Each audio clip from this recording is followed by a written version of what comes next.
So a couple months ago, I was this huge Radiohead fan. You know, I knew all their songs, I was trashing on pop music, saying how it was absolute garbage, and I was saying, oh, rock music is the best genre in the entire world, as any rock music fanatic would. And then I discovered this video, Radiohead Paranoid Android, piano cover by Josh Cohen. And it was 16 minutes long. So being the intrigued little boy that hates pop, I clicked on it. And for the first 2 to 3 minutes, I was just thinking, why isn't this Radiohead? This is nothing like Radiohead. This is just random chords. Why are there so many weird-ass chords? Wow. That was one of the best piano covers I've ever heard. So here I am now making a video about it. Well, technically this isn't a video about that. It's more like a part 2 of the constructing piano covers series thing. Yeah, you know the one where it's boring and uneducational? I realize most of you probably have no idea what I'm even talking about, but whatever. Cue the intro. Hey guys, welcome to this small little series, or mini course, or whatever you want to call it, hosted by yours truly, AC. In this series, I will go over different piano cover artists, or pianists in general, and talk about the different techniques and elements they incorporate into their covers, so that you, viewers at home, can learn and hopefully be encouraged to create your own music. Just a quick disclaimer, I truthfully think that all cover artists and pianists, or just musicians in general, on YouTube are really talented, and the work they put out is nothing but terrific. Also, this is not coming from someone who has any authority whatsoever, so please take what I say with a grain of salt. So I've mentioned before about studying your music and how important it is to study before you actually play it. In this part, we are going to talk about creating an atmosphere that allows you to make the song resonate with the listeners even more. Now, although I did gloss over some of the approaches to studying music, I haven't actually shown you, and therefore I feel like I haven't explained these clear enough. So I'm going to show you a demonstration. Keep in mind that I am 100% serious on this. This is very serious. Now to start, I will show you a short snippet of the song, and you can jot down some notes, and we'll discuss this very soon. Let's start by analyzing this piece of music and studying it. First, by analyzing the background information for this song. In this case, the song talks about the trials, tribulations, the countless mistakes and failures that you will encounter when you challenge yourself. In this case, the person behind the song actually challenged themselves to singing. This is why the singing style in this song is so unique, since it represents the mistakes you make along the way. Now you might be thinking, dude, that's not a song, there's no lyrics. First off, instrumental music is a thing, and it is amazing. Secondly, there are lyrics in this song, most notably this. Now let's try analyzing this lyric. Now keep in mind that analyzing lyrics can be very open-ended, and therefore you can have multiple interpretations of what the writer wanted to represent. In this case, you could say that represents the mistakes made along the process, since it sounds like a work in progress. Or you could say that this is the payoff to the countless mistakes and failures made along the way. Or it could be just something very personal to the songwriter that they simply wanted to share. Any way you think about it, there are endless interpretations to each and every lyric. Now in terms of some notes I've jotted down from this, I have realized that this actually has no instruments involved and it's purely the vocals, which is amazing considering how nice it sounds. So I would recommend doing something like an a cappella cover for this maybe. Just add some extra layered vocals onto it and it will sound twice as good. Or we could use instruments to accompany this vocal using the power of auto-tune. Auto-tune fixes everything. Now one important element of music I want you to focus on is the mood. Trying to figure out what mood does this piece of music show. In this case, this song portrays a very hard-working, a very sincere mood, a genuine interest, all culminating in the most beautiful sound that has ever blessed the human race. In all seriousness though, you want to focus on the mood when you're practicing. One great exercise to get you started is to think of one thing. It could be anything. It could be your car keys, it could be a tissue box, hell, it could be the Eiffel Tower for all I care. Anything. After you think of that one word, try your best to create a composition that encapsulates that one word. You could do this from your own original compositions, or you could just use another song as a cover and just portray that word with that song. This will not only add to your creative ideas, but it will also help you understand what should you play and what ideas should be implemented for a certain mood. If you're starting out on this, try by just using emotion words. Stuff like angry, stuff like sad, depressed, amazed, exhilarated. Use these words as a starter, and as you move on, you can begin using object words and words that aren't that related to music at all. So to give you a brief example, let's say I used a random word generator and I get, oh. Well, that's kind of hard, isn't it? Well, anyways, let's play this on the piano and try to create a bracket-ish noise. So when I think of brackets, I think of something like enclosed or like isolated. So I'm probably going to play something similar to like an enclosed environment where it's like slowly closing in. So play something like...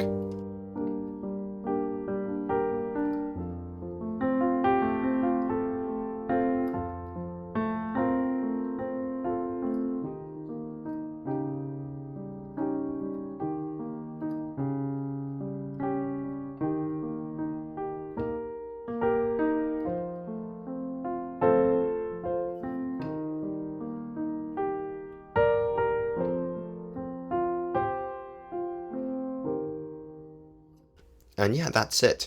This is just a warm-up exercise, so you don't need to go try-hard mode on this. Just have fun, relax, play for 10 seconds or something, and you're all good. Next, we will try to create an atmosphere for our song. This is done through an establishing section in the very beginning. So you remember earlier when I talked about how there was this 2 to 3 minute period in the very beginning of the Paranoid Android cover where it was literally not Paranoid Android?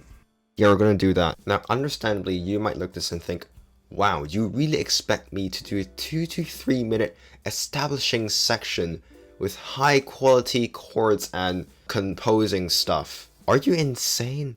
Well, the aim of this is not to really get you to do a 2 to 3 minute sort of intro section. It's to get you to know how to do that. So, wait, that's literally the same thing. Basically, I'm going to give you some specific techniques that you could implement into your establishing sections. Now granted, not every song has the same atmosphere or mood, so please take that into account when I give you these techniques. You might want to alter them or change them depending on your song. Now there are many ways you can start off, but one I want to focus on today is the chordal sort of start, where you start with a lot of chords, it's very still, it's very calm, and you build that up to your melody. Now how do you do this? Well, first off, let's start off with some chords. Now a lot of songs have this sort of main chord structure that they use for their songs. So in this case, you can actually use that chord structure for your establishing sections. This could be done by just using the chords themselves, or here's a great tip, you can remember the first and the fifth chord or the first and fourth chord, and you can add in your own chords that match up with those chords and that complement well with those chords. This just helps make things interesting. So let's say I want to start with a C major establishing section. So I'm going to have C major and G major. So let's start with C major. So we have the notes C, E, G as a triad. I can use these three notes and switch them around to create different sort of sounding chords that still are in C major but are completely different sounding in their own ways. So for example, we can take C and place it on the very top. So now this becomes C major first inversion. And then you place E on the very top, and now this becomes C major second inversion. And so we can experiment with these and try to come up with your own sort of chord structures. Heck, you can put C, G, E as a chord structure, and that will still work. Simple as that. After doing this, you could start adding more complexity to this by adding some notes that aren't originally in these chord notes. For example, you can add a D to it. So that creates a C major at 9.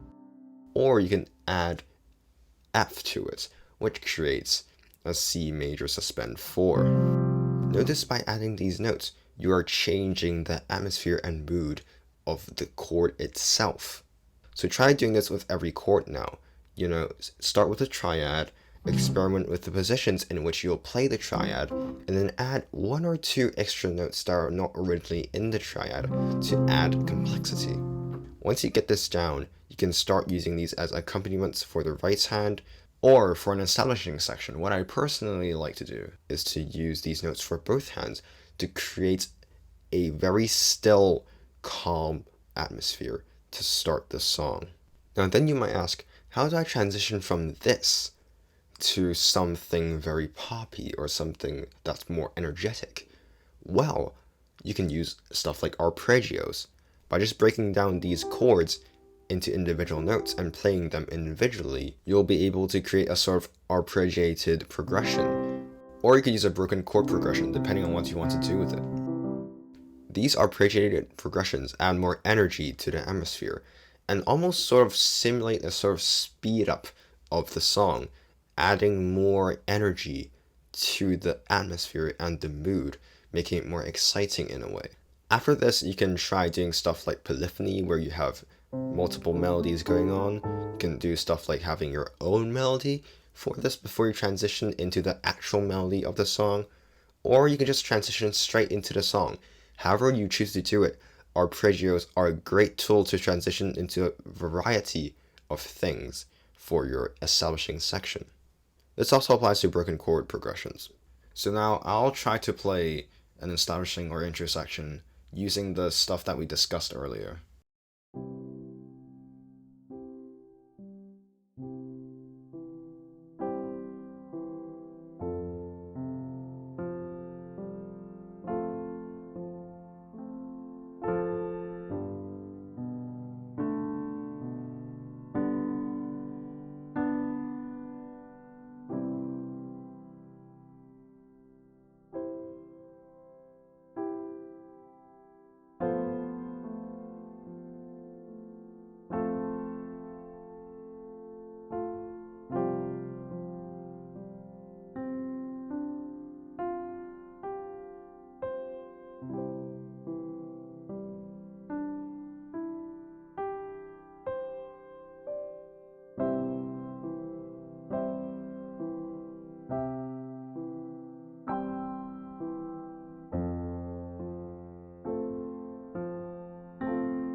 So that's it. Thanks for watching part 2. Check out part 1 if you haven't already, and subscribe to this channel for more music stuff. Bye!